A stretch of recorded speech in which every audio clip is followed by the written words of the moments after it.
దేశంలో ఓటు వేయడం అనగా గ్రామ పంచాయతీ, వార్డ్ మెంబర్ ఎలక్షన్ నుండి మొదలుపెట్టుకుంటే ఎమ్మెల్యే, ఎంపీల ద్వారా ఎన్నికయ్యేటువంటి ప్రధానమంత్రి మరియు చీఫ్ మినిస్టర్స్ దేశవ్యాప్తంగా ఎన్నుకోబడితేనే యొక్క ఎన్నికల ద్వారా దేశంలో ప్రజాస్వామ్యం ఉంటుంది. ప్రజాస్వామ్యం ఉంది అంటారు. లేకుంటే డిక్టేటర్‌షిప్ అంటారు.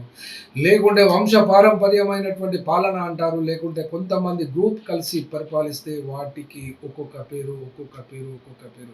పొలిటికల్ సైన్స్‌లో ఉంటుంది. ఆ యొక్క వివరాల జోలికైతే వెళ్ళకుండా ఇప్పుడు స్ట్రెయిట్‌గా ఒకటే ప్రశ్న వస్తున్నది. ఓటు హక్కు అనేది సెంటిమెంటల్ రైట్ అంటున్నది సుప్రీం కోర్ట్. అంటే సెంటిమెంటల్ రైట్ అంటే తెలుగులో భావోద్వేగపరమైనటువంటి హక్కు.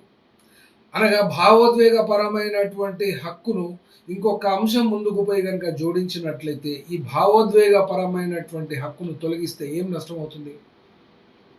సూటి ప్రశ్న. ఏం నష్టమవుతుంది అంటే ప్రజాస్వామ్యం పడిపోతుంది. కుంటిగా నడుస్తుంది. ఎందుకంటే ధర్మం 4 పాదాల మీద నడవాలి అంటే దేశంలో ఉన్నటువంటి పౌరులందరికీ ఓటు హక్కు ఉండాలి.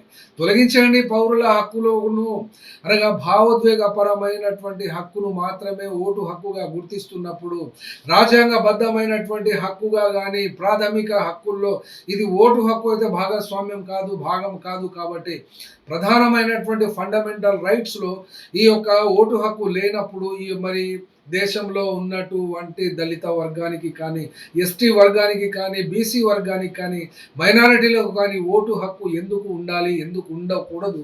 అనబడేటువంటి ప్రశ్నకి అయితే సుప్రీంకోర్టు ఇటీవల నిన్న ఇచ్చినటువంటి తీర్పులో భావోద్వేగపరమైన హక్కు అంటున్నప్పుడు రాజ్యాంగబద్ధమైన హక్కు కాదన్నట్టు అర్థం వస్తున్నది కాబట్టి మరి పౌరులకు ఓటు హక్కు ఇవ్వడము ఎందుకు?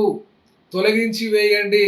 ఓన్లీ ఇప్పుడున్నటువంటి కేంద్రంలో సర్కారుకు వత్తాసు పలిగేటువంటి వాళ్ళందరూ కూడా ఇస్తున్నటువంటి తీర్పు వలన రేపు ఎంతమందికి ఓటు హక్కు తొలగిస్తారు అనబడేటువంటి ప్రశ్న అయితే 98, 99 కోట్ల మంది భారతదేశంలో ఓట్లు కలిగి ఉన్నందువలన ఆ ఓట్లను మొత్తానికే తీసేసి కేవలం ఆర్ఎస్ఎస్, బీజేపీ, విశ్వ హిందూ పరిషత్ లాంటి సంఘటనలకు వాళ్లకు మాత్రమే ఓటు హక్కులు ఇచ్చి ఎస్సీలు, ఎస్టీలు, బీసీలు, మైనారిటీలు అందరినీ తీసేయడం మంచిది కదా అనేటువంటి భావనను వత్తాసు పలికి చెప్తున్నటువంటి ఈ యొక్క సుప్రీం కోర్టు చీఫ్ జస్టిస్ లేదా ఆ యొక్క బెంచ్ ఏమని భావిస్తుంది? వచ్చేటువంటి రోజులలో ఎలాంటి తీర్పులు వస్తాయో ఇప్పుడు ఇక్కడ సూటిగానే స్పష్టంగానే అడుగుతున్నాము.